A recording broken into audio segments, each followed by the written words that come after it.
நமக்கான பெரிய பற்றாக்குறை புரதம். புரதம் மற்ற நாடுகள் எல்லாம் புரதம் நிறைய எடுக்கிறாங்க. புலால் சாப்பிடுபவர்களுக்கு புரதம் நிறைய கிடைக்குது.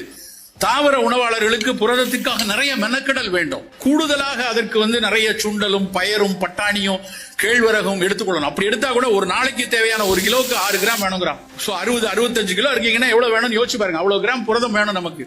நீங்களே கணக்கு போட்டு பாருங்க. நீங்க சாப்பிடுற சாப்பாட்டுல புரதம் அவ்வளவு வருதா? வராது. ஆனால் புரதம் தான் நம்மளுடைய இம்யூன் பில்டர்ஸ். நம்முடைய எதிர்ப்பாற்றலை சீராக வைத்துக் கொள்வதற்கு, செம்மையாக வைத்துக் கொள்வதற்கு செல் மீடியேட்டட் இம்யூனிட்டிமா.